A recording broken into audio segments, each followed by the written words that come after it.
பேசுவாராங்க. 1 கொரிந்தியர் 11 அதிகாரம் நம்ம 23-32 நம்ம மாறி மாறி வாசிக்கலாம். 1 Corinthians chapter 11 23-32 23-32 மாறி மாறி வாசிக்கலாம். நான் உங்களுக்கு ஒப்பித்ததை கர்த்தரிடத்தில் பெற்றுக்கொண்டேன். என்னவெனில், கர்த்தராகிய இயேசு தாம் காட்டிக் கொடுக்கப்பட்ட அன்று ராத்திரியிலே அப்பத்தை எடுத்து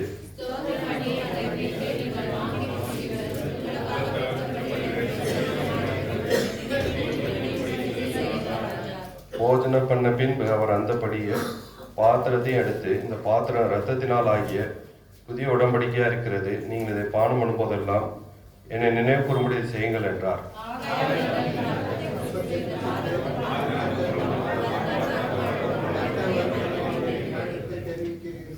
இப்படி இருக்க எவன் பாத்திரமாய் கர்த்தருடைய அப்பத்தை புசித்து அவருடைய பாத்திரத்தை பானம் பண்ணுகிறானோ அவன் கர்த்தருடைய சரீரத்தையும் இரத்தத்தையும் குறித்து குற்றமுள்ளவனாய் இருப்பான்.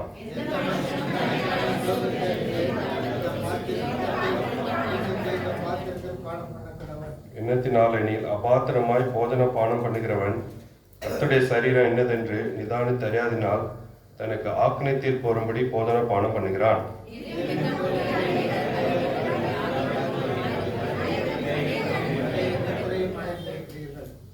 நம்மை நாமே நிதானித்து அறிந்தால் நாம் நியாயம் தீர்க்கப்படும்.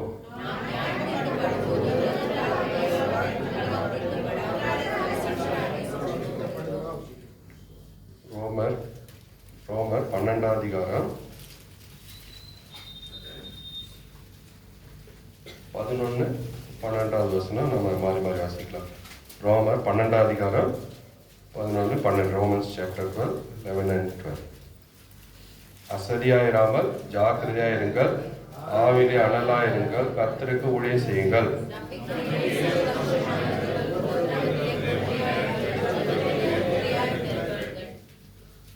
அதுதான் நம்மளோட பேசுவாராங்க. ஜெபம் பண்ணலாம். பாட்டு பாடுவாங்க சண்டே கிளாஸ்ல, இந்த நல்ல வேலையில தெரியுமா ஓகே. இயேசுவே மண்டை வந்தோம், அந்த சிறுவர்களாகிய பாடுவோம். நம்ம கூட வந்து உங்களுடைய ஜனங்களாகிய நாங்கள் உண்மையை தேடி வந்தோம் அப்படின்னு பாடலாம். எங்களோட பேசுமே தேவா அப்படின்னு தான் பாட்டு. ஜபத்தோட நம்ம பாடலாம். இந்த நல்ல வேளையிலே இயேசுவே மண்டை வந்தோ, ஜனங்களாகிய நாங்கள் உம்மையை தேடி வந்தோம். எங்களோடு பேசுமே தேவா, உந்தன் ஆவியானவர் கொண்டு எங்களோடு பேசுமே தேவா, உந்தன் ஆவியானவர் கொண்டு உம்மையை நாங்கள் நோக்கி பார்க்க கிருபையை தந்தருளும். உம்மையை நாங்கள் நோக்கி பார்க்க கிருபையை தந்தருளும். அன்புள்ள ஆண்டவரே, மேன்மேன் ராஜாவே, வாபஸ்மான் தேவனே, இந்த நாளில் என்னுடைய சமூகத்திலே நாங்கள் இந்த வருஷத்தினுடைய கடைசி கர்த்தருடைய நாளிலே கூடி வர உதேசக்காக சோத்திரம். மாறாதிக்க எனக்கு எங்கள் எல்லாருக்கும் அரணிக்கலுக்காக சோதரிக்கிறோம் துதிக்கிறோம். போது கூட அன்றைய பந்தய சுற்றி வந்திருக்க நேரத்தை எங்களுக்கு ஆசீர்வாதத்தாரும், எங்களோடவே எங்கள் மத்தியிலேரும் எங்களோட நீ பேசும் அப்படியே உங்களுடைய மரத்துக்களும் பாத்திரம் அப்புறமான அறிக்கிடுகிறேன். அன்றைய எந்த ஒரு நன்மை இடத்துல வாசமையிலே மற்றவர்களுக்கு சொல்கிற அளவுக்கு அன்றைய நீதிமான உத்தமனோ நல்லவனோ இல்லை. ஆண்டே உமாலாண்டே நான் ஒன்று சேர்ந்து அறிக்கிடுகிற நீரை உதேசியம். என்னை உங்களுடைய மரத்துக்களும் நீர் பேச நீர் வெளிப்படுகிறார், நீரே மயப்படுகிறார். பிரயோஜனமானவர்களே, எனக்கும் எங்கள் ஒருவருக்கும் நீரை கற்றுத்தார். உங்களுடைய சந்த ஒருவர் நிறுத்தமாகி நீரே சந்திக்கணுமா ஜெபிக்கிறான். சத்துரின் கிரிகள் அந்த சக்திகளை நாமத்திலே கடந்து கட்டுறோம். தூக்கம், மயக்கம், அசதி, சோர்வு, எல்லாமான கவனத்தை திசை திருவு காரியங்களையும் எல்லாவற்றையும் இன்று நீக்கி போட்டு இந்த வார்த்தையை கவனிக்க எனக்கு கிருபித்தார். சோத்திரத்தோடு விண்ணத்தையும் கர்த்தராகிய இயேசு கிறிஸ்து மூலமாய் தாழ்மையோடு ஒருவருக்கு ஏற்படுகிறோம் நல்ல பிதாவே.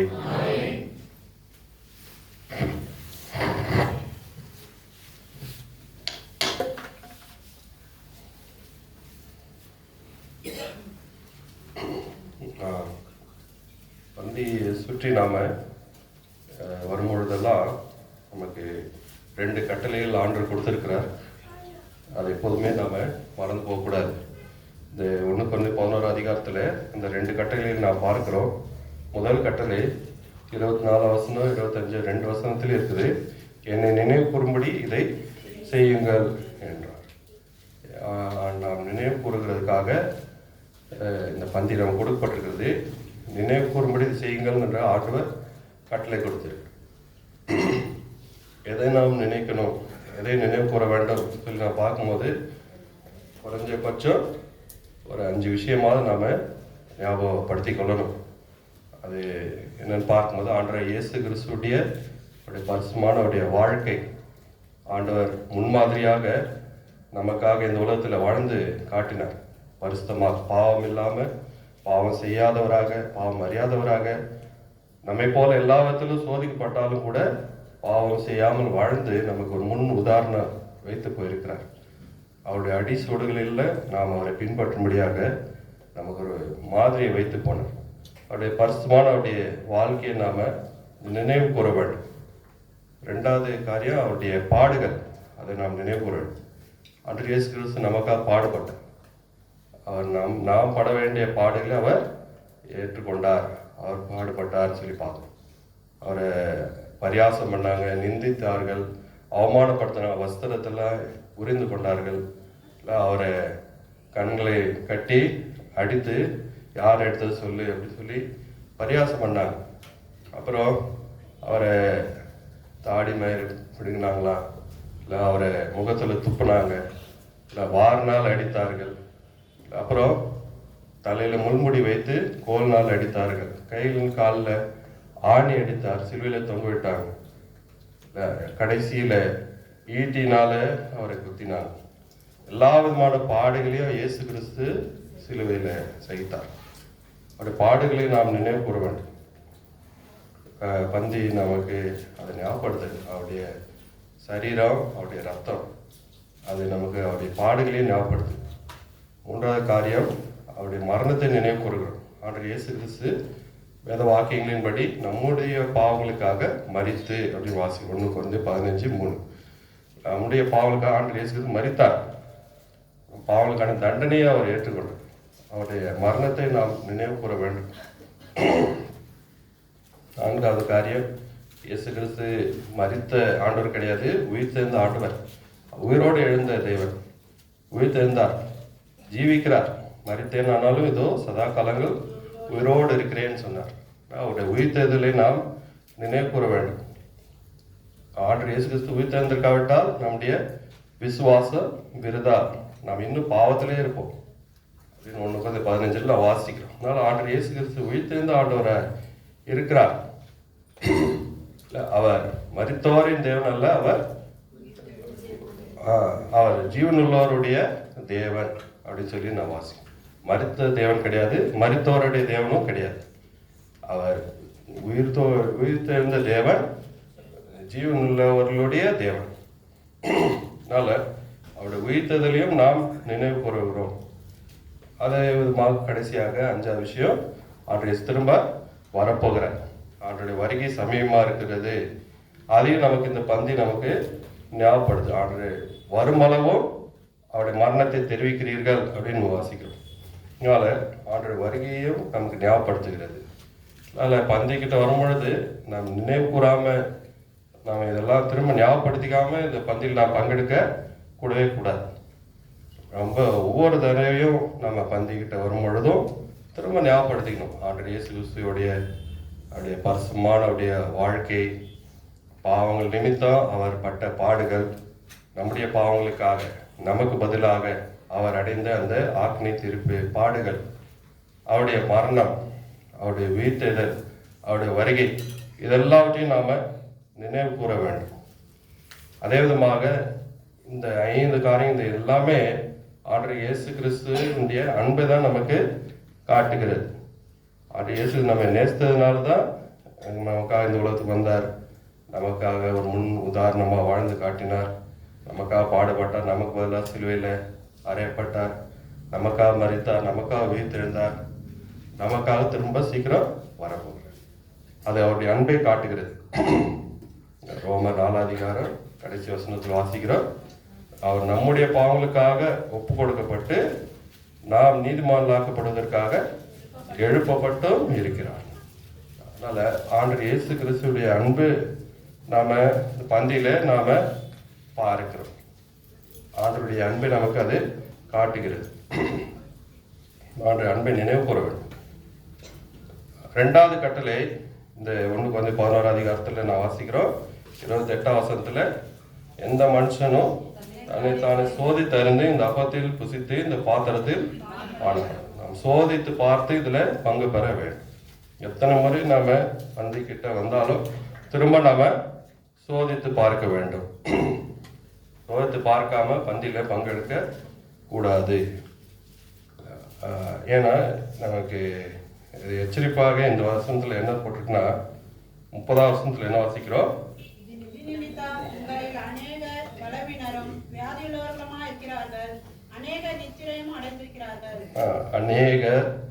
அநேகர் அப்படின்னு 2 தடவை நான் வாசிக்கிறோம். அநேகர் பலவீனரும் வியாதியுமா இருக்கிறார்கள், அநேகர் நித்திரை அடைந்திருக்காரு.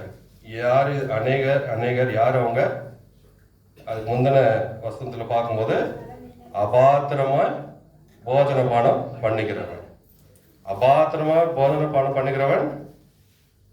அப்ப எவ்வளவு பேர் அபாத்திரமா பங்கு பெற்றுப்பாங்க கர்த்தருடைய பந்தியில? அநேகர். அதான் நமக்கு எச்சரிப்பு இல்லையா?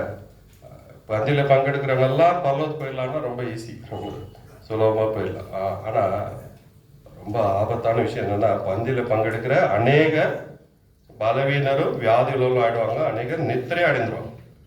அதனால நமக்கு இது ஒரு எச்சரிப்பா இருக்குது. ஆனால் தான் நாம் சோதித்து பார்த்து ஆராய்ந்து பார்த்து பந்தியில பங்கெடுக்க வேண்டியது ரொம்ப ரொம்ப அவசியமா இருக்கிறது. ஒருவேளை பந்தியில பங்கெடுத்தா இவ்வளோ ஆபத்தா, இவ்வளோ நஷ்டமா, அதனால பந்தியில பங்கெடுக்காமலே இருந்துடுறேன் அப்படின்னு சொன்னோன்னா அதுலேயும் ஆபத்து இருக்கு. அதுலேயும் நமக்கு பெரிய ஆபத்து இருக்கு. யோவான் 6 வாசிக்கிறோம்.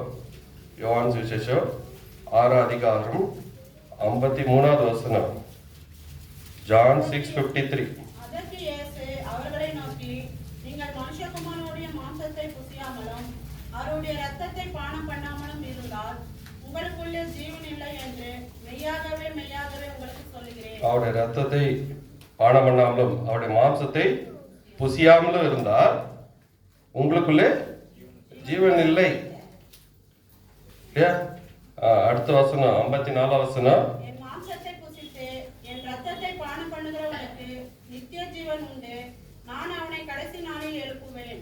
இந்த வசனத்தை நம்ம மாத்தி வாசிச்சோம்னா எப்படி வாசிக்கலாம்? என் மாம்சத்தை புசியாமல் என் ரத்தத்தை பானம் பண்ணாமல் இருக்கிறவனுக்கு நித்திய ஜீவன் இல்லை இல்லையா? பந்தையை விட்டு நான் தூரமாவே இருந்தேன்னா நமக்கு நித்திய ஜீவன் இருக்காது. நாம் அவருக்குள்ள நிலைத்திருக்க முடியாது இல்லையா?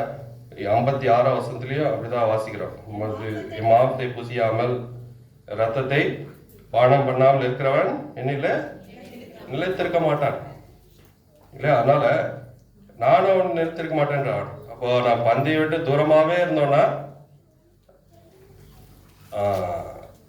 உங்களுக்கு ரொம்ப டிஸ்டர்பன்ஸ் இல்லையா?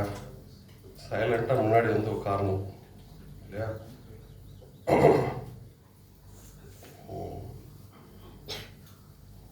இல்லைன்னா குவைட்டா இருக்கணும். சரியா? சரி. ஆண்டுடைய பந்தியில பங்கெடுக்காமல் தூரமாவே இருந்தோம்னா நாம அவருக்குள்ள நிலைத்திருக்க மாட்டோம், கடைசி நாள்ல எழுப்பப்பட மாட்டோம், நித்திய ஜீவன் இல்லை. அதனால அபாத்திரமா பங்கெடுத்தா பலவீனம், வியாதி, நித்திரை, ஆக்கினித்திருப்பு. பந்தியில பங்கெடுக்காமலே இருந்தா நித்திய ஜீவன் இல்லை, நிலைத்திருக்க முடியாது, அதுவும் ஆபத்து. இப்போ ஒரே ஒரு வழிதான் இருக்கு. ஒரே ஒரு சரியான வழி என்ன? ஆராய்ந்து பார்த்து தகுதியாய் பங்கெடுக்கிறது மாத்திரம்தான் சரியான வழி. அதனால அது பந்தி அவ்வளவு சீரியஸான ஒரு காரியம் இல்லை. அதனால் நாம் ஜாக்கிரதையாக பங்கெடுக்கும் போது மாத்திரம்தான் நம்ம பந்தியில் ஜாக்கிரதை பங்கெடுக்கும் போது மாத்திரம் அவங்க நிலைத்திருப்போம்.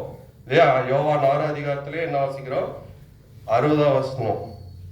அவருடைய சீஷரில் அநேகர் இவைகளை கேட்டபொழுது, இது கடினமான உபதேசம், யார் இதை கேட்பார்கள் என்றார்கள். மறுபடியும் இங்கே அநேகர் அப்படின்னு வாசிக்கிறோம். அவருடைய சீஷரில் அன்னைக்கு சாதாரண ஜனங்கள் கிடையாது. சீஷரில் யாரு? அவரோட கூட இருக்கிறவங்க, அவரை பின்பற்றுறவங்க, இல்லையா, அவருடைய வார்த்தையை கேட்குறவங்க, அவரோட போதனை பண்ணுகிறவர்கள், இல்லையா, அவரோட பந்தியில் இருக்கிறவங்க. அந்த சீசர்ல அநேகர் என்ன பண்ணாங்களா? இவளை கேட்ட பொழுது இது கடினமான உபதேசம், யார் இதை கேட்பார்கள் அப்படின்னு சொன்னாங்களா. அப்புறம் 66ஆம் வசனம். அது முதல் அவருடைய சீஷரில் அநேகர் அவருடனே கூட நடவாமல் பின்வாங்கி போனார்கள். அவருடைய சீஷரில் அநேகர், மறுபடியும் யாரு? சீஷர்கள்ல அநேகர் அவருடனே கூட நடவாமல் பின்வாங்கி போனாங்க. அதனால இது ஒரு பெரிய நமக்கு ஒரு எச்சரிப்பா இருக்கிறது. பந்தியில பங்கெடுக்கிறவங்க அநேகர் பலவீனர் ஆயிடுவாங்க, வியாதிகள் ஆயிடுவாங்க. கர்த்தருடைய வார்த்தை சத்தியமா இருக்குது. நாம் அந்த அநேகர்ல இருக்கக்கூடாது, ஒரு சிலர்ல இருக்கணும். நாம் அதுக்கு நாம மிகுந்த ஜாக்கிரதையா இருக்க வேண்டும். கர்த்தருடைய வார்த்தை நமக்கு அதான் எச்சரிக்கிறது. நாம ஆராய்ந்து பார்த்து தகுதியாக பங்கெடுக்க வேண்டும். நாம ரோமர் 12ஆம் அதிகாரத்தில் நான் வாசிச்சோம். ரோமர் 12ஆம் அதிகாரம் 11ஆம் வசனம். அசதியாயிராமல் ஜாக்கிரதையா இருங்கள். அசதியாயிராமல் அசதி இருக்கிறதுனா அஜாக்கிரதையா இருக்கிறது, ரொம்ப சாதாரணமா நினைக்கிறது அல்லது அலட்சியமா பண்றது, அது ரொம்ப ஆபத்து. எப்போதான் எடுக்கிறோம், எப்போதான் பந்தியில பங்கெடுக்கிறோம் அப்படின்னு சொல்லி நாம ஒரு அசதியா இதுல இருக்கக்கூடாது, ஜாக்கிரதையா இருக்கணும். நம்ம சர்ச்சுக்கு வரும்போது ஃபோன்லாம் கூட அப்பால வீட்டில் வச்சுட்டு வந்துடுறேன், நான் கூட காரில் வச்சுட்டு வந்துட்டேன். இல்லையா, ஃபோனை நீங்கள் கண்ணுக்கு முன்னாடி வைக்காம இருந்தீங்கன்னா நல்லது கொஞ்ச நேரம். ஏன்னா ரொம்ப டிஸ்ட்ராக்ஷன், ரொம்ப நமக்கு அது பெரிய ஒரு என்ன ஒரு இடரெல்லாம் இருக்குது. இல்லை, இந்த கோவா ஃபயர் ஆக்சிடெண்ட் ரீசெண்டாக நடந்தது, நீங்கள் கேள்விப்பட்டிருப்பீங்க இல்லையா? ஒரு டான்ஸ் பாரில் ஃபயர் ஆக்சிடெண்ட் ஆகி நிறைய பேர் இறந்துட்டாங்க. அந்த ஸ்டோரி நான் நியூஸ் பேப்பரில் படிக்கும்போது ஒருத்தன் வெளியே வந்துட்டான், தப்பிச்சு வெளியே. எத்தனை பேர் படிச்சிங்க அந்த இதை பற்றி? ஒருத்தர் அதில் வெளியே வந்துட்டார். வெளியே வந்ததுக்கப்புறம் ஃபோனை விட்டேன் அப்படின்னு சொல்லிட்டு திரும்பி உள்ளே போனார். ஃபோனு மிஸ் பண்ணிட்டேனே அப்படின்னு சொல்லிட்டு திரும்பி உள்ளே போனார். அவர் வரவே இல்லை. ஃபோன் எவ்வளோ ஆபத்து! ஃபோனு ஒருவேளை ரொம்ப அடிக்ட் ஆகிருந்து போகிற என்னன்னு தெரியல அந்த ஃபோனுக்கு. ஃபோன் இல்லாமல் எப்படி உயிர் போனால் கூட பரவாயில்ல, ஃபோன் இல்லாமல் இருக்க முடியாது, செட்டு உள்ளே போனார் என்னன்னு தெரியல. ரொம்ப அநேகர் அப்படி தான், அநேகர் ஃபோனுக்கு அடிமையாக இருக்கிறாங்க. இல்லை, அநேகர் ஃபோனை பார்க்காம 10 நிமிஷத்துக்கு மேலே ஃபோனை பார்க்காம இருக்க முடியாது. அதுமாரி இருந்தீங்கன்னா நீங்கள் ரொம்ப ஆபத்தில் இருக்கிறீங்கன்னு அர்த்தம். இல்லை, அந்த அநேகரில் நாம் இருக்கக்கூடாது. அதனால் டி அடிக்ஷன் சென்டர்னுவாங்கள்ல, அது குடிகாரங்கள குடியை விடுறதுக்காக டி அடிக்ஷன் சென்டர் ஒரு மாரி ஃபோனு டி அடிக்ஷன் பண்ணுற இடமா நம்ம சர்ச்சை வச்சுக்கணும். சர்ச்சுக்கு வர அன்றைக்கி ஃபோன் தொடக்கூடாது. இல்லை, அப்போ அப்படியாவது கொஞ்சம் அடிக்ஷன்லேருந்து வெளியே வரலாம். கொஞ்ச நேரம் நம்ம இங்கே இருக்கும்போது நம்ம வசனத்தை கவனிக்கலாம். அசதியாக இராமல் ஜாக்கிரதையாக இருங்கள். எந்த விஷயத்தில் நம்ம அசதியாக இருக்கக்கூடாது, ரொம்ப சாதாரணமாக நினைக்கக்கூடாது. ஒரு பர்சனல் ப்ரேயராக இருந்தாலும் சரி, தனிப்பட்ட ஜபமாக இருந்தாலும், குடும்ப ஜபமாக இருந்தாலும், அல்லது ஆண்டு வார்த்தை வாசி தியானிக்கிறதா இருந்தாலும், ஆராதனை பண்ணுறதா இருந்தாலும், ஜபம் பண்ணுறதா இருந்தாலும், எதுவாக இருந்தாலும், சபைக்கு வரதா இருந்தாலும், இல்லை எந்த விஷயமா பந்தியில் பங்கெடுக்கிறதா இருந்தாலும் அசதியாக இருக்கக்கூடாது. எப்போவும் பண்ணுறது தானே, எப்போவும் செய்கிறது தானே, வழக்கம் போல் ஒரு வழக்கமா அல்லது ரொம்ப ஒரு சாதாரணமான ஒரு காரியமாக அதை ஆயிடவே கூடாது. அசதியாகவே நாம் இருக்கக்கூடாது, ஜாக்கிரதையாக இருக்கும். ஆவிலே அனலா இருங்கள், உற்சாகமாக அனலா இருங்க, குறைஞ்சிடாதீங்க. நாம ரொம்ப லைட்டாக சாதாரணமாக நாம் எடுத்துக்க கூடாது. கர்த்தருக்கு ஊழியம் செய்யுங்கள். நம்ம நேற்று கூட 25 லேவியராம் 25 அதிகாரம் பிரதர் சொல்லிட்டு அந்த அதிகாரத்தில் கடைசி வசனம் வாசிக்கிறோம். லேவியராம் 25 அதிகாரம் கடைசி வசனம். இஸ்ரவேல் புத்திரர் என் ஊழியக்காரர், அவர்கள் நான் எகிப்து தேசத்திலிருந்து புறப்பட பண்ணின என் ஊழியக்காரரே, நான் உங்கள் தேவனாகிய கர்த்தர். இந்த வசனம் எனக்கு ரொம்ப நிறைய தடவை ஆண்டு எனக்கு இதை ஞாபகப்படுத்தினார். ஏன்னா இஸ்ரேல் புத்திரர் என் ஊழியக்காரர். இது இஸ்ரேல் புத்திரன் எல்லாரும் தான் சொல்ல ஆண்டு. ஆரோன் குடும்பத்தார் மட்டும்தான் என் ஊழியக்காரர், இல்லது லேவியர்கள் மட்டும்தான் என் ஊழியக்காரர் அப்படி சொல்ல. என்ன சொல்றாரு? இஸ்ரவேல் புத்திரர் என் ஊழியக்காரர், அவர்கள் நான் எகிப்து தேசம் புறப்பட பண்ண என் ஊழியக்காரரே அப்படின்னு ரொம்ப ஃபேமா அழுத்தி ஆண்டு சொல்ற. அதனால நாம கூட ஆவிக்குரிய இஸ்ரவேலர் அப்படின்னு வாசிக்கிறோம் கலாத்தியர்ல. நாம கூட ஆண்டுடைய பிள்ளைகளாக மாற்றப்படணும். நாம கூட ஆண்டுடைய ஊழியக்காரர். சில இடத்துல கர்த்தருடைய ஊழியக்காரர் அப்படின்னு சொல்லுவாங்க. நான் சொல்ல, நான் பிரதர் தான், பிரதர்னே சொல்லுங்க. ஆனால் நம்ம எல்லாருமே ஊழியக்காரர், நம்ம எல்லாருமே ஊழியக்காரர். சில பேர் முழு நேர ஊழியக்காரர், சில பேர் பகுதி நேர ஊழியக்காரர், சில பேர் ஓவர் டைம் ஊழியக்காரர். ஏதோ ஒரு விதத்தில் எல்லாருமே ஊழியக்காரர் தான். இஸ்ரேல் புத்திர எல்லாரும். அதனால் ஞாபகம் வச்சுக்கலாம். அந்த பழைய காலத்தில் இருந்த இந்த கிளர்ஜி லைட்டி அந்த இதெல்லாத்தையும் ஆண்டர் எடுத்து போட்டார். அதெல்லாம் அந்த டிஃப்ரென்ஸ் இல்லை இப்போ. அதனால் நாம் கர்த்தருக்கு ஊழியம் செய்யுங்கள் அப்படின்னு வாசிக்கும். என்ன ஊழியம் ஆண்டர் கொடுத்தாரோ அதை நாம் ஜாக்கிரதையாக நாம் செய்ய வேண்டும். அதில் நாம் குறைஞ்சு போடக்கூடாது. கொலோசியர் 4 அதிகாரம், கொலோசியர் 4 அதிகாரம் 17 17. Colossians 4:17. அட்டிப்பை கண்டு நீ கர்த்தரிடத்தில் பெற்ற ஊழியத்தை நிறைவேற்றும்படி கவனமாயிருப்பாயாக என்று சொல்லுங்கள். அர்க்கிப்போ ஒருவேளை கொஞ்சம் பின்வாங்கி போயிட்டாரா, அல்லது அஜாக்கிரதையா இருந்துட்டாரா, இல்லை சோர்ந்து போயிட்டாரா, இல்லை என்னன்னு தெரியல. ஆனால் பவுல் என்ன பண்றாரு?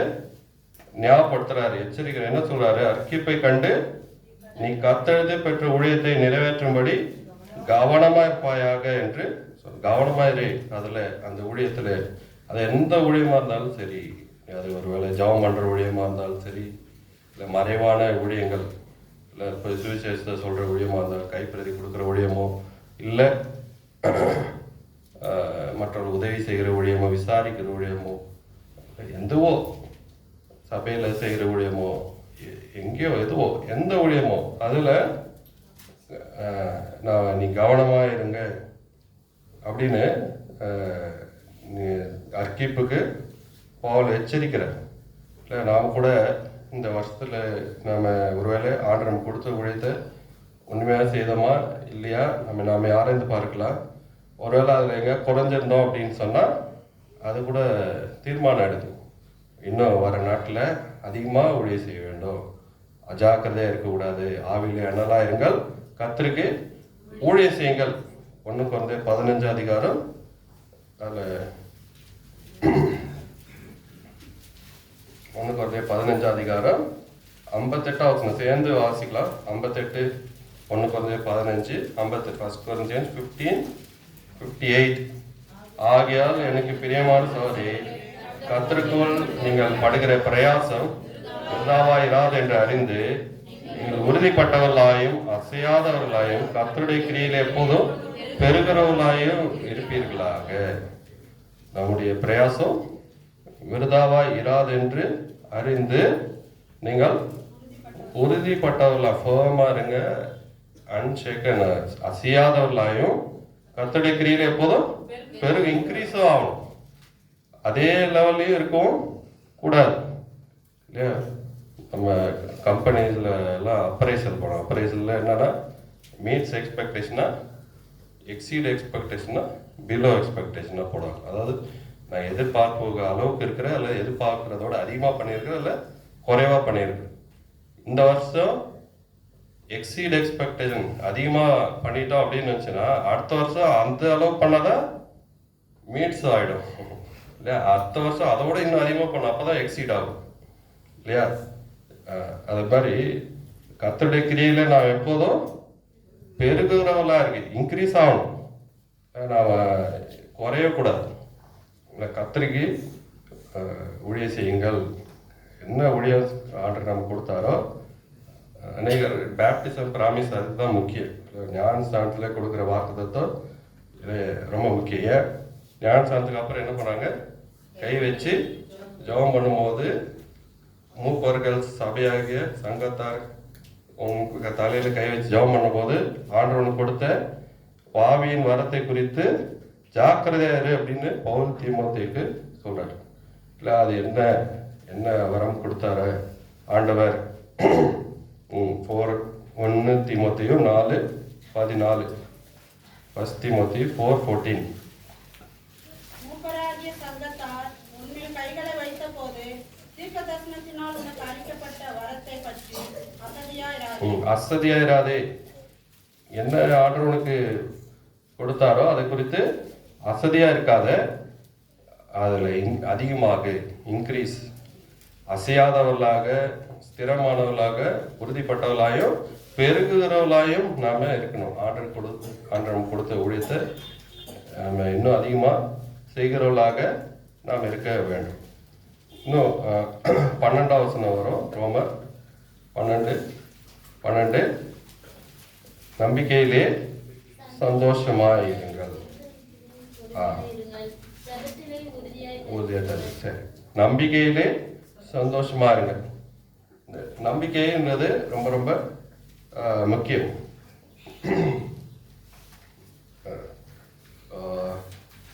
நம்பிக்கையிலே சந்தோஷமா இருங்கள் அப்படின்னு வாசிக்கிறோம். நம்பிக்கையை பற்றி நாம பார்க்கும்போது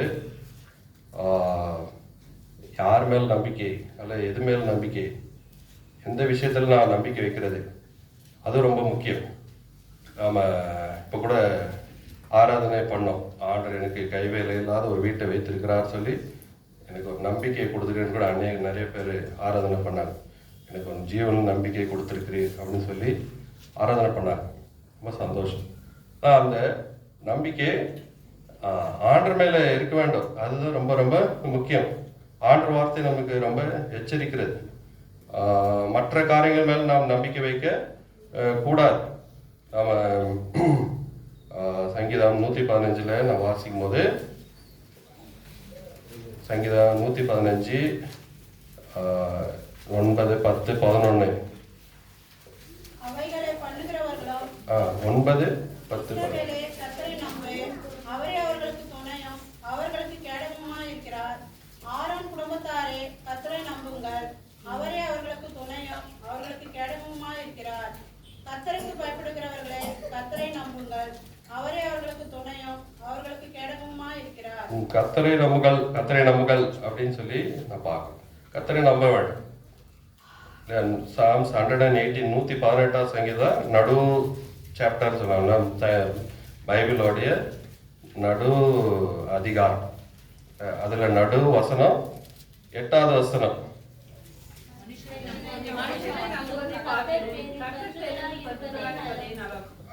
9வது வசனம் கூட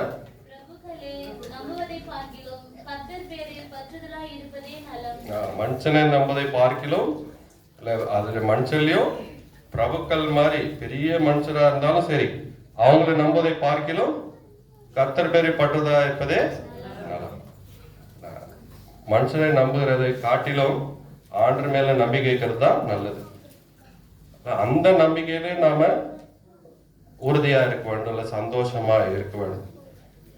நாம அநேக சமயத்தில் நாம் என்ன பண்றோம், மற்ற காரியங்கள் மேல நம்பிக்கையை வைக்கிறோம், மனுஷன் மேல நம்பிக்கையை வைக்கிறோம். நாம எரேமியா 17ஆம் அதிகாரம், எரேமியா சாப்டர் 17, எரேமியா 17ஆம் அதிகாரம் 5வது வசனம் 8வது வசனம் மாறி மாறி வாசிக்கலாம். எரேமியா 17 5-8 மனுஷன் மேல் நம்பிக்கை வைத்து மாம்சமானதை தன் புய பலமாக்கி கொண்டு கர்த்தரை விட்டு விலகுகிற இருதயமுள்ள மனுஷன் சபிக்கப்பட்டவன் என்று கர்த்தர் சொல்கிறார்.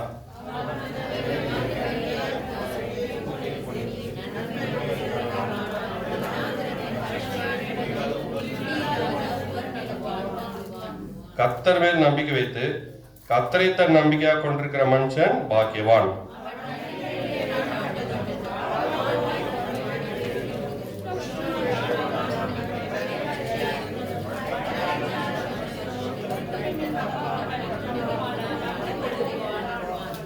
மனுஷன் மேல் நம்பிக்கை வைக்கிறவன் சபிக்கப்பட்டவன் அப்படின்னு வாசிக்கும். ஏன்னா அந்த வசனத்தை நாம என்ன நல்லா வாசிக்கணும் என்ன தெரியுது, மனுஷன் மேல் நம்பிக்கை வைக்கும் போது கர்த்தரை விட்டு விலகுகிற இருதயம், கர்த்தரை விட்டு விலகுகிற இருதயம். மனுஷன் மேல் நம்பிக்கை வைக்க ஆரம்பிச்ச உடனே நாம் என்ன பண்ணுறோம், கர்த்தரை விட்டு விலகி போகிறோம். அதனால அதான் ஆபத்து. மனுஷன்னா யாரு? மனுஷன்னா அநேக சமயத்தில் நம்ம சொந்தக்காரங்க இல்லை நண்பர்கள் ஃப்ரெண்ட்ஸு இவங்க மேலே ரொம்ப நம்பிக்கை வைக்கிறோம். அதனால் மனுஷர் மேலே நம்பிக்கை வைக்கும்போது என்ன பண்ணுறோம், மனுஷரை நாம் பிரியப்படுத்துகிறோம், மனுஷருக்கு பயப்படுறோம். ஐயோ அவங்க கோச்சிக்குவாங்க, இல்லை இவங்க நம்ம தப்பாக நினச்சிடுவாங்க அப்படின்னு சொல்லி நாம் நினைக்கிறோம். ஏன்னா அவங்க மேலே நம்பிக்கை, நாளைக்கு பிரச்சனைனா கஷ்டம்னா இவங்க தான் வந்து எனக்கு உதவி செய்வாங்க அப்படின்னு சொல்லி மனுஷன் மேலே நாம் நம்பிக்கை வைக்கிறோம். சொந்தக்காரங்க தான் வந்து உதவி செய்வாங்க, நாளைக்கு பிரச்சனைனா கஷ்டம்னா ஃப்ரெண்ட்ஸு தான் வருவாங்க, அதனால் அவங்க கோச்சிக்கிற மாதிரி எதுவும் செய்யக்கூடாது அப்படின்னு நாம் நினைக்கிறோம். அதான் ஆபத்து. அவங்க மேலே நம்பிக்கை வைக்கும் போது கர்த்தரை விட்டு விலகுகிற இருதயம் உள்ளவன் சபிக்கப்பட்டவன். அதனால தான் அநேகர் என்ன பண்ணுறாங்க, சர்ச்சுக்கு ஏன் வரல, ஞாயிற்றுக்கிழமை ஏன் சபைக்கு வரல அப்படின்னா சொந்தக்காரங்க வீட்டில் கல்யாணம் கர்மாதி எல்லாம் இருக்குது. போலன்னா கோச்சிக்குவாங்க, இல்லை நாளைக்கு நல்லது கெட்டதுக்கு வரமாட்டாங்க, கஷ்டத்துக்கு யாரும் வரமாட்டாங்க. அப்போ என் நம்பிக்கையெல்லாம் எது மேலே இருக்குது, மனுஷன் மேலே இருக்குது. அதை கர்த்தரை விட்டு விலகிறோம். இல்லை இன்னும் சில பேர் டாக்டர்ஸ் மேலே நம்பிக்கை வைக்கிறாங்க, லாயர் மேலே நம்பிக்கை வைக்கிறாங்க, இல்லை சப்ஜெக்ட் மேட்டர் எக்ஸ்பர்ட்ன்றாங்க நிறைய, அவங்க மேலே நம்பிக்கை வைக்கிறாங்க. இப்படியெல்லாம் நம்பிக்கை வைக்கிறாங்க. இல்லை அதுதான் ஆபத்து. இல்லை நாம் ஒரு சின்ன சம்பவத்தை பார்க்குறோம். அப்போஸ்ல 27 நம்ம அங்கே பவுல் கப்பல் யாத்திரை போகிற சமயத்தில் நடந்த காரியம் 11ஆம் வசனம். அப்போஸ் 27:11. நூற்றுக்கு அதிபதி பவுலினால் சொல்லப்பட்டவைகளை பார்க்கிறோம், மாலுமியையும் கப்பல் எஜமானையும் அதிகமாய் நம்பினான். நூற்றுக்கு அதிபதி பவுல் சொன்னதை விட மாலுமியும் கப்பல் எஜமானையும் அதிகமாய் நம்பினான். அவங்க ஏன்னா அவங்க கப்பலுக்கு சொந்தக்காரர் அவர் தான், கப்பலை செஞ்சவர் அவர் தான், அல்ல வாங்கினவர். அப்புறம் மாலுமின்னா கப்பலை ஓட்டுறவர், அவருக்கு தான் எல்லாம் தெரியும் அப்படின்னு சொல்லி நூற்றுக்கு அதிபதி அவங்க மேலே நம்பினான், அதிகமாக நம்பினான். இல்லை அப்படிதான் நான் கூட நிறைய சமயத்தில் அவருக்கு தான் தெரியும், இல்லை சபையில் இருக்கிறவங்களுக்கு என்ன தெரியும், இல்லை நம்ம டாக்டருக்கு தானே தெரியும், டாக்டருக்கு தான் போனோம், இல்லை சபையில் ஜெபம் பண்ணுங்க விசுவாசத்தோடு நம்ம சொல்கிறது கிடையாது, அல்லது நம்ம கேட்குற ஜெபம் பண்ணுறது கிடையாது, ஆண்டு மேலே நம்பிக்கை வைக்கிறது கிடையாது. இல்லாமல் உடனே டாக்டர்கிட்ட போகிறோம், இல்லை மற்ற காரியங்களே மற்றவர்களிடத்துல நாம் கேட்குறோம். ஃபஸ்ட்டு ஆண்டுகிட்ட நான் போகிறது இல்லை. பவுல் ஏன்னா நாம் அதை விட அதிகமாக அவங்க மேலே நம்பிக்கை வைக்கிறோம். நூற்றுக்கு அதிபதியும் அப்படிதான் என்ன பண்ணாராம், மாலுமியும் கப்பல் எஜமானும் அதிகமாக நம்பினார். அதனால என்ன முடிவு வந்துச்சு, 20 வசனம் Acts 27:20. சூரியனாவது நட்சத்திரங்களாவது காணப்படாமல் மிகுந்த காற்று மழையும் அடித்துக் கொண்டிருந்தபடியினால் இனி தப்பி பிழைப்போம் என்று நம்பிக்கை முழுமையும் அற்று போயிடுச்சு. இனி தப்பி பிழைப்போன்ற நம்பிக்கையை முழுமையும் அற்று போயிடுச்சு. மனுஷன் மேல் நம்பிக்கை வச்சு கடைசியில் என்னாச்சு, இனி தப்பி போன்ற நம்பிக்கை முழுசுமா போயிடுச்சு, சுத்தமா போயிடுச்சு. அப்படிதான் ஆயிடும். மனுஷன் மேல் நம்பிக்கை வைத்தால் கடைசியில் அப்படிதான் ஆயிடும். அப்போலோ ஹாஸ்பிட்டலில் தான் பெஸ்ட்டு ட்ரீட்மெண்ட் கொடுக்குறாங்கன்னு சொல்லிட்டு போகிறாங்க. கடைசியில் தப்பிச்சா பழிச்சா போதும் அப்படின்ற மாதிரி வெளியே ஓடி வராங்க. வெளியே கூட வர முடியாது நிறைய சமயத்தில், அங்கேயே முடிஞ்சிடும். அந்த மாதிரி இதாக நாம் மனுஷன் மேல் நம்பிக்கையை வைக்க கூடாது. ஆனால் அவங்க நடுவில் இருந்த பவுல் என்ன சொல்கிறாரு பாருங்க, 25. ஆனபடியினால் மனுஷரே திடமனதாயிருங்கள், எனக்கு சொல்லப்பட்ட பிரகாரமாகவே நடக்கும் என்று தேவனிடத்தில் நம்பிக்கையாக இருக்கிறேன்.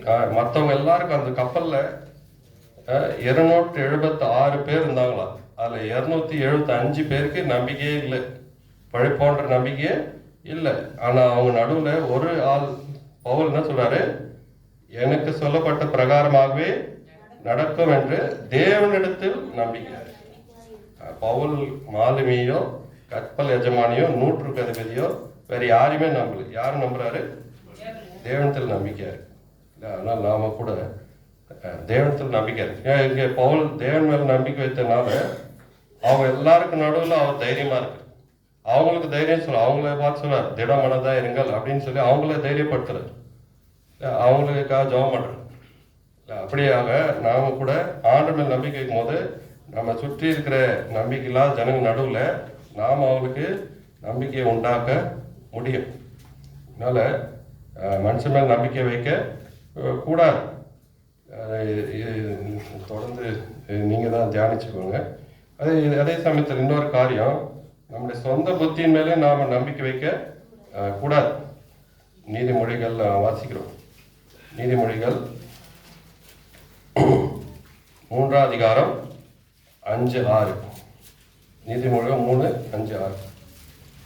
உன் சுயபுத்தியின் மேல் சாயாமல் உன் முழு இருதயத்தோடும் கர்த்தரின் நம்பிக்கையாயிருந்து உன் வழிகளில் எல்லாம் அவரை நினைத்துக்கொள், அப்பொழுது அவர் உன் பாதைகளை செவ்வாய்ப்படுத்துவார்.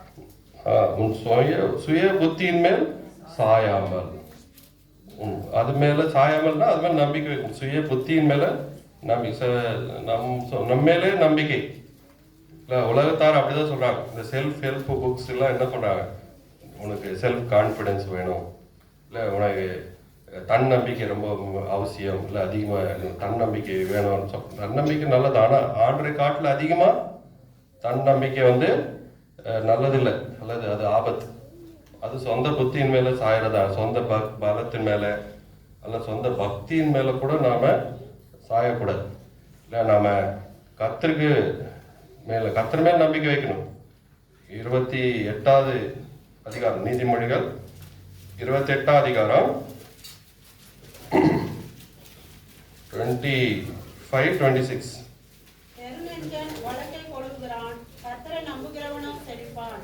தன் இருதயத்தை நம்புகிறவன் மூடன், ஞானமாய் நடக்கிறவனோ ரட்சிக்கப்படுவான். கர்த்தரை நம்புகிறவனோ செழிப்பான், தன் இருதயத்தை நம்புகிறவன் மூடன். ஆண்டு வாக்கு நன்னையே நம்புகிறவன் தன் இருதய தன் புத்திய தன் பலத்தை தன் பக்தியை எல்லாவற்றையும் நம்புகிறவன் மூடன். ஆண்டு மேல் நம்பிக்கை வைக்கிறவன் செழிப்பான். ஆண்டு மேல பாருங்க 29 அதிகாரம் 25 வசனம். மனுஷனுக்கு பயப்படும் பயம் கண்ணியே வருவிக்கும், கர்த்தரை நம்புகிறவனோ உயர்ந்த அடைக்கலத்திலே வைக்கப்படுவான். கர்த்தரை நம்புகிறவனோ உயர்ந்த அடைக்கலத்தில் வைக்கப்படுவான். சங்கீதத்திலே வாசிக்கிறோம். சங்கீதத்தில் 112 சங்கீதம் 112 7. கேட்கிறதுனால் பயப்படான், அவன் இருதயம் கர்த்தரை நம்பி திடனாயிருக்கும். 8வது அவன் இருதயம் உறுதியாயிருக்கு. கர்த்தர் மேல் நம்பிக்கை வைக்கிறவன் துர்செய்தியை கேட்கறதுனால பயப்பட மாட்டான். அவன் கர்த்தரை நம்பி திடனா இருக்கும், அவன் இருதயம் திடனா இருக்கும், உறுதியா இருக்கும். அதனால நாம நம்ம மேலே அதிகமான நம்பிக்கையை வைக்கக்கூடாது, அதுவும் ஆபத்து. அவர் வார்த்தை நான் வாசப்படி தன் இருதயத்தை நம்புகிறவன் மூடன்.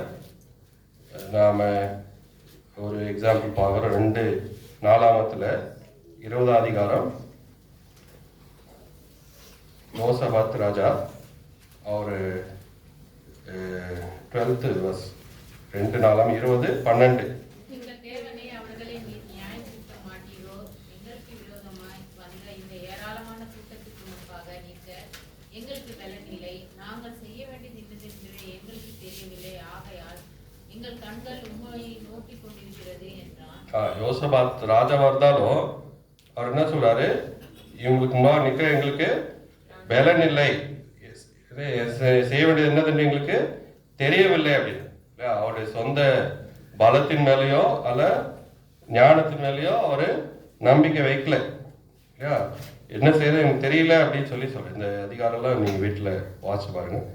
அந்த பெரிய சத்ரு அவளுக்கு விரோதமாக பெரிய சேனையாக வந்தபோது யோசபாத் செய்த ஜெபம், எனக்கு என்ன செய்யறதுன்னு எங்களுக்கு தெரியவில்லை. தெலுங்குல அந்த வசனம் சொல்லுது, எங்களுக்கு திக்கு தெரியல, இல்லை நாங்கள் என்ன செய்யறது எங்களுக்கு வேற கதி இல்லை, திக்கு இல்லை அப்படின்னு சொல்லி ஜெபம் பண்றாரு.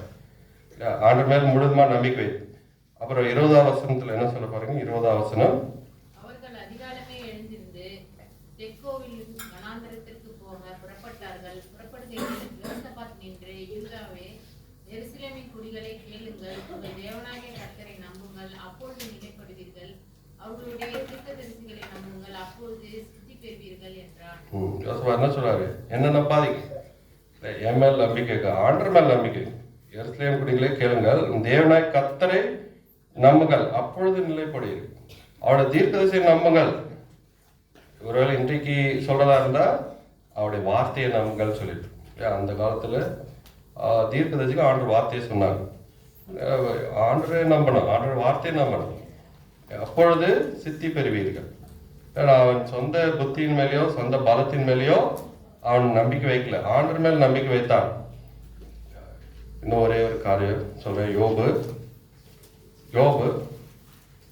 31 அதிகாரம், யோபு 31 அதிகாரம் 24 28 நாம மாறி மாறி வாசிக்கலாம். 24 to 28, Job chapter 31.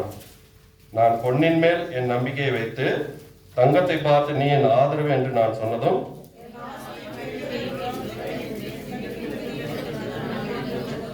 சூரியன் பிரகாசிக்கும் போதும் அல்ல சந்திரன் மைமையா செல்லும் போதும் நான் அதை நோக்கி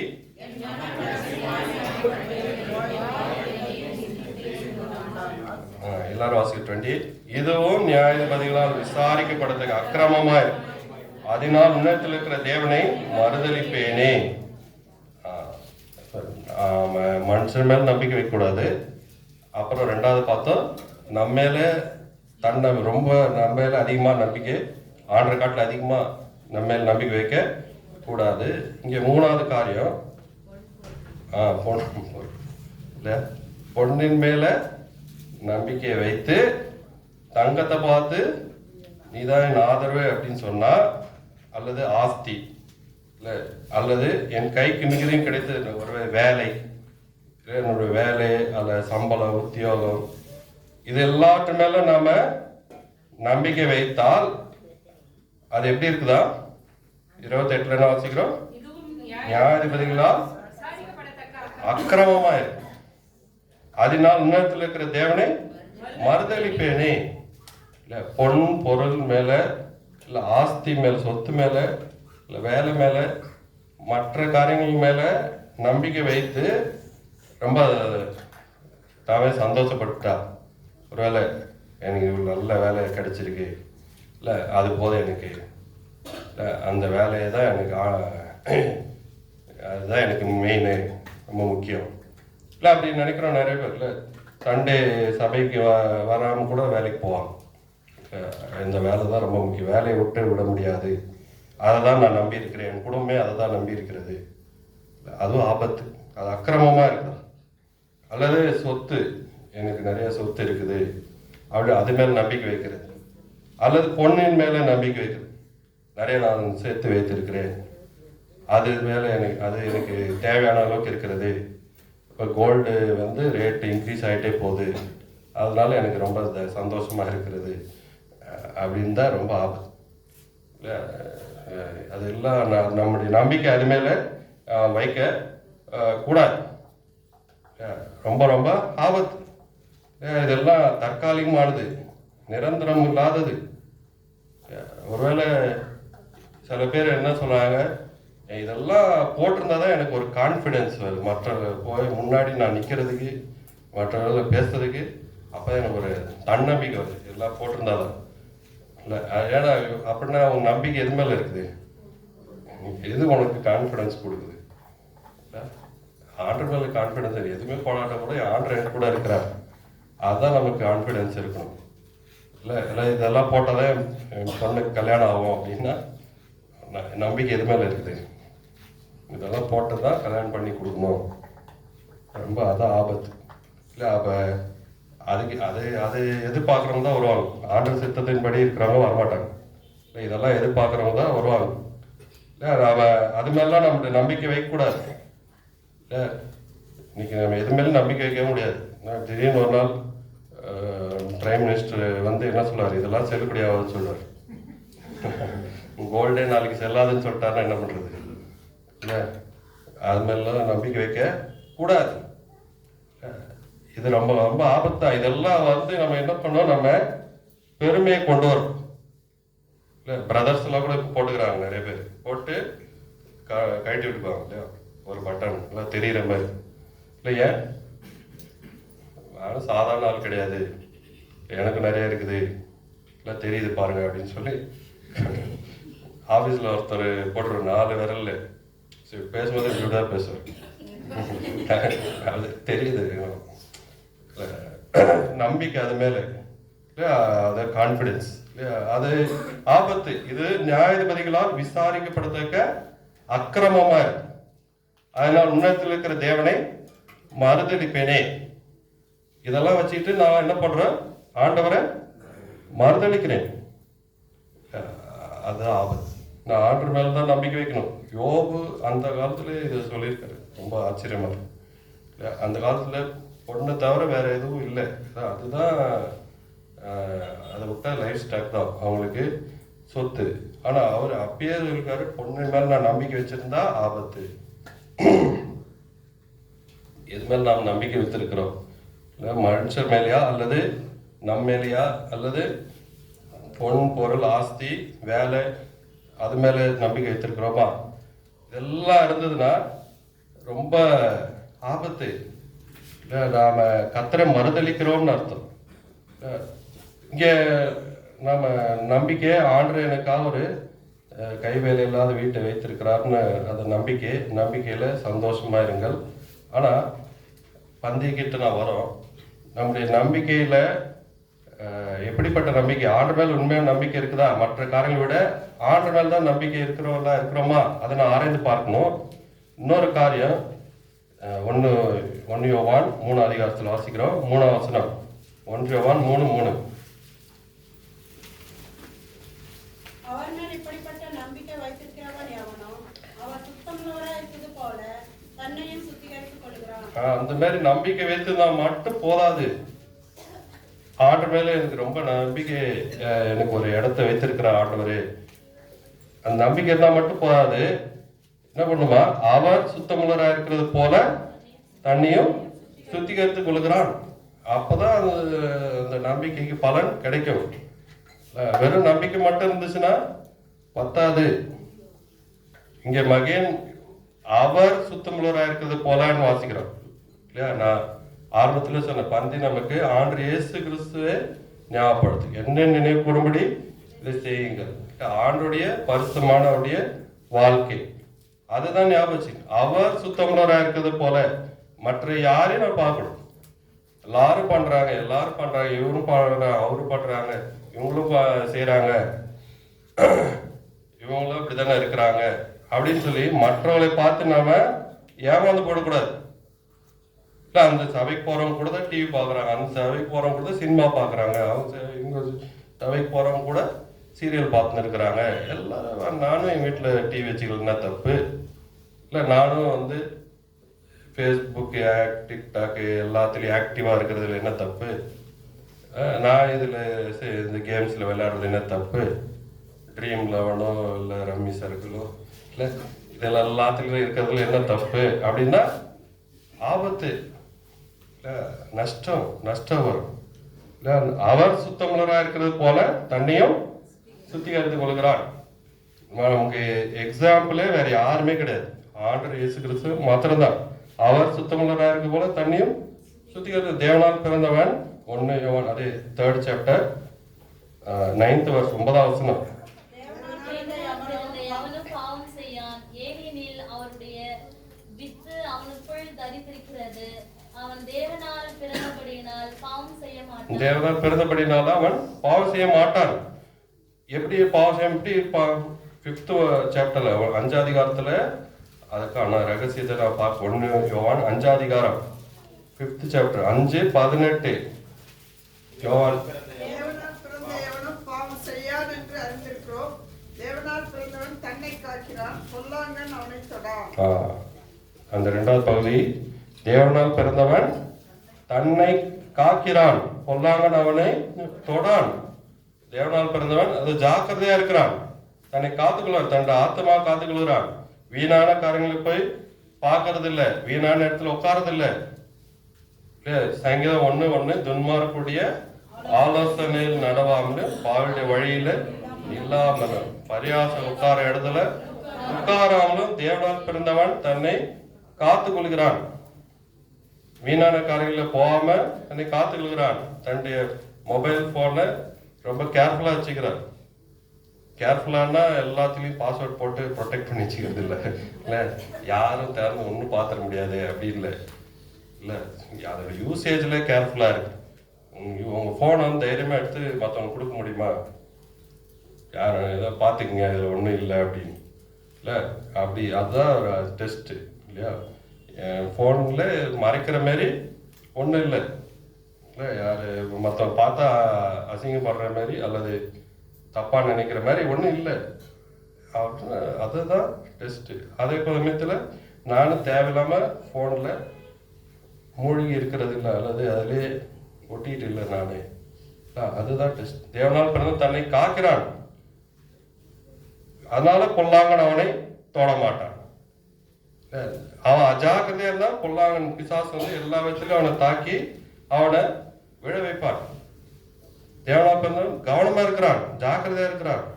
என்ன பேசுறோம், என்ன பார்க்கிறோம், என்ன செய்யறோம், என்ன வாங்குறோம், எல்லாத்துலயும் ஜாக்கிரதையா இருக்கிறான். தன்னுடைய பணத்தை குறித்து ஜாக்கிரதையா இருக்கிறான். எப்படி அதை உபயோகப்படுத்துறோம் அதெல்லாம் ஜாக்கிரதையா இருக்கு. இஷ்டத்துக்கு செலவு பண்றது கிடையாது, இஷ்டத்துக்கு சாப்பிட்றது கிடையாது, இல்லை இஷ்டத்துக்கு பேசுறது கிடையாது, இஷ்டத்துக்கு செலவு பண்றது கிடையாது. அதுதான் தேவனால் பிறந்தவன் தன்னை காத்துக் கொள்கிறான். பொல்லாங்கன் அவனைத்தான். அதனால நம்பிக்கை நல்லது, ரொம்ப அவசியம். ஆனா நம்பிக்கை உள்ளவன் என்ன பண்ண, அவர் சுத்தமுள்ளவராக இருக்கிறது போல தன்னையும் சுத்திகரித்துக் கொள்கிறான். தேவனால் பிறந்தவன் தன்னை காக்கிறான், தன் ஆத்மாவை காக்கிறான், ஜாக்கிரதையா இருக்கிறான், ரொம்ப அலட்சியமா இல்லை. பந்தியை குறித்து மிகவும் ஜாக்கிரதையா இருக்கிறான். ஐயோ வாரம் முழுதும் எப்படி இருக்கிறான், நான் இப்படி இதை மாதிரி பேசணும்னா எப்படி நான் போய் பந்தியில பங்கெடுக்க முடியும், இந்த மாதிரி நான் இதை பார்த்தேன்னா எப்படி போய் நான் பந்தியில பங்கெடுக்க முடியும், இப்படி நான் அஜாக்கிரதையா இருந்துட்டு எப்படி நான் போய் பந்தியில பங்கெடுக்க. வாரம் முழுவதும் அவனுடைய சிந்தனை எல்லாம் அதை பற்றி இப்படிலாம் இருந்தேன்னா நான் எப்படி நான் போய் ஆராதிக்க முடியும், அதுதான் அவனுடைய சிந்தனை. அதனால தன்னை காத்துக்கொள்கிறான், பொல்லாங்கன் அவனை பிசாசு அவனை தொட முடியாது. ஆனால் நாம மிகுந்த ஜாக்கிரதையா இருப்போம். ஆனால் நம்பிக்கை ஒரு 5 நிமிஷம் பிடிச்சிடலாம். நம்பிக்கை நாம் இருக்கும் பொழுது, ஆண்டவர் மேல் நம்பிக்கை வைக்கும் பொழுது நிச்சயமா கஷ்டம்லாம் வருமா, உபத்திரவம் கஷ்டம் எல்லாம் வரும். ஆண்டவருக்கே வந்தது இல்லை. மத்தேயு சுவிசேஷம் 27 அதிகாரம், மத்தேயு சுவிசேஷம் 27 அதிகாரம் 43 43 வசனம். தேவனுடைய குமாரன் என்று சொல்லி தேவன் மேல் நம்பிக்கையாய் இருந்தானே, அவன் இவன் மேல் பிரியமாய் இருந்தால் இப்பொழுது இவனை ரட்சிக்கட்டும் என்றார்கள். எல்லாரும் சுத்தி நின்று, ஆண்டரை சுத்தி நின்று என்ன சொன்னாங்க, தன்னை தேவனுடைய குமாரன் என்று சொல்லி தேவன் மேல் நம்பிக்கையா இருந்தானே, அவர் இவன் மேல் பிரியமா இருந்தா இப்போது இவனை ரட்சிக்கட்டும் அப்படின்னு சொல்லி. ஸோ ஆண்டவரையே பரியாசம் நிந்தித்தார். ஆண்டு மேல் நம்பிக்கையா இருந்தே இப்ப என்னாச்சு உனக்கு, அதே போல தான் நமக்கும் கூட வரும். நாம் ஆண்டவர் மேல் நம்பிக்கையாக இருந்தால் மற்றவர்கள் கூட சொல்லுவாங்க, ஆண்டவர் ஆண்டவர்னு சொல்லி இருந்தியே அப்படின்னு சொல்லி நம்மையும் கூட பார்த்து சொல்லுவாங்க. இல்லை ஆண்டவர் மேலே மனுஷெல்லாம் வேண்டாம், சொந்தக்காரன் வேண்டாம், ஃப்ரெண்ட்ஸ் வேண்டாம், மற்ற எதுவும் வேண்டாம் அப்படின்னு சொல்லி ஆண்டவர் மேல் நம்பிக்கையாக இருந்தியே, இப்போ உனக்கு கஷ்டம் வருது, என்ன ஆகுது பார்ப்போம் அப்படின்னு சொல்லி மற்றவங்க சொல்லுவாங்களாம். ஆனால் ஆண்டவர் நம்ம ஒருபோதும் கைவிட மாட்டார். இல்லை அதான் நம்முடைய நம்பிக்கையே அதுதான். இல்லை நம்பிக்கையில் நாம் பொறுமையாக இருக்க வேண்டும், நம்பிக்கையில் சந்தோஷமாக இருக்க வேண்டும். 2 கொரிந்தியர் முதல் அதிகாரம் 8-10 நம்ம மாறி மாறி வாசிக்கும். 8-10 2 கொரிந்தியர் 1 8-10. ஆகையால் சகோதரரே, ஆசியாவில் எங்களுக்கு நேரிட்ட உபத்திரவத்தை நீங்கள் அறியாதிருக்க எங்களுக்கு மனதில்லை. என்னவெனில் பிழைப்போம் என்கிற நம்பிக்கை அற்று போகத்தக்கதாக எங்கள் பலத்திற்கு மிஞ்சின அதிக பாரமான வருத்தம் எங்களுக்கு உண்டாயிற்று.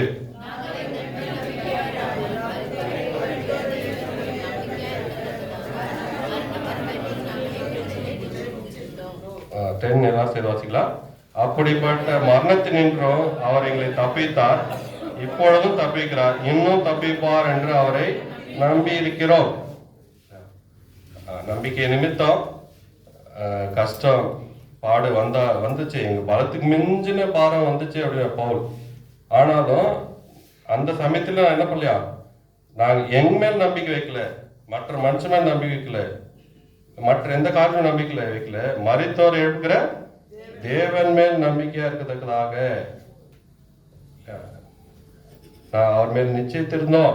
ஆனா என்ன சொல்ல, அவருடைய சாட்சி என்ன சொல்ல கடைசியில, அப்படிப்பட்ட மரணத்துல இருந்தும் அவர் எங்களை தப்பித்தார். இந்த வருஷம் முழுவதும் இதுவரைக்கும் தப்பித்தார், இப்பொழுதும் தப்பிக்கிறார், இனிமேலும் தப்பிப்பார் என்று அவரை நம்பி இருக்கிறோம். ஆண்டு மேல் நம்பிக்கை வைத்தால் நாம் கூட இப்படி சாட்சி சொல்ல முடியும். ஆண்டு மேல் நம்பிக்கை வைத்து அந்த நம்பிக்கை நிமித்தம் அவர் சுத்தமுள்ளராக இருக்கிறது போல நாமும் சுத்திகரித்து கொண்டு ஆண்டுக்கு பிரியமா சாட்சியா நாம் இருந்தோம் அப்படின்னா நாம கூட சாட்சி சொல்லலாம். பலத்துக்கு மிஞ்சின வருத்தம் கஷ்டம் வந்துச்சு, ஆனாலும் நான் ஆண்டு மேல் தான் நம்பிக்கை, என் மேல் நம்பிக்கை வைக்கல, மற்ற மனுஷன் மேல் நம்பிக்கை வைக்கல, மற்ற எந்த காரியத்து மேல் நான் நம்பிக்கை வைக்கல, நான் ஆண்டு மேல் நம்பிக்கை வைத்து அவர் என்னை தப்பித்தார், இப்பவும் தப்பிக்கிறார், இனிமேலும் தப்பிப்பார் அப்படின்னு சொல்லி நாம சாட்சி சொல்ல முடியும். ஆண்டு மேல் நம்பிக்கை வைக்கும் போது அப்படிப்பட்ட சாட்சி சொல்ல முடியும், சாட்சியா இருக்க முடியும். இல்லைன்னா நான் என்ன சொல்லுவோம், கஷ்டம் வச்சு சொந்தக்காரங்க தான் வந்து ஹெல்ப் பண்ணாங்க, ரொம்ப கஷ்டம் வந்துச்சு, ஃப்ரெண்ட்ஸ் தான் வந்து கொஞ்சம் ஏதோ முடிப்போ ஏதோ கொஞ்சம் பரவாயில்லை அப்படின்னு சொல்லிட்டு நாம் அப்படி அது சாட்சி, அது ஆண்டருக்கு மகிமை கிடையாது. இல்லை அது மனுஷருக்கு ஏதோ மகிமை. அதில் அது நிறைய சமயத்தில் நடக்கவும் நடக்காது. இல்லை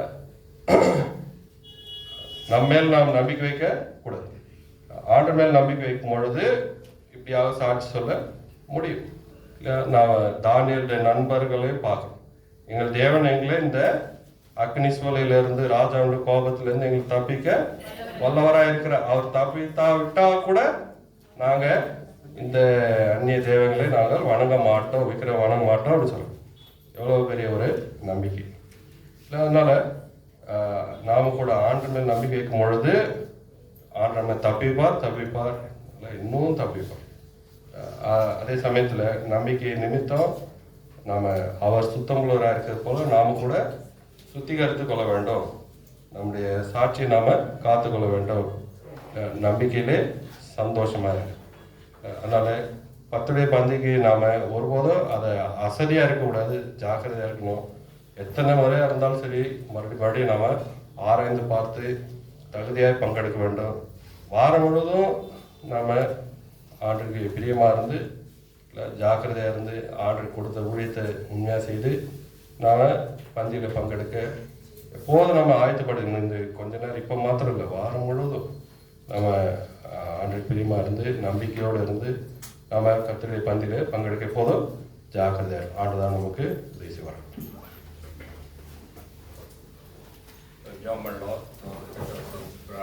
நாங்கள் பார்த்து இந்த வருஷத்தின் முடிவிலே வந்திருக்கிறோம். இந்த வருஷம் எப்படி இருந்தோம், நம்முடைய நம்பிக்கை யார் மேலே இருந்தது, நமக்கு ரோல் மாடல் யார்? மனிதர்களா அல்ல ஆண்டரை முன்மாதிரியை வைத்து அவரை பின்பற்றினோமா, அவர் உண்மையாக இருந்தோமா என்று நம்மை சுவைத்து பார்க்கலாம். நம்மை பற்றி ஆண்டுக்கு நன்றாக தெரியுமா தெரியாதா? நம்மை பற்றி நல்லா தெரியும்.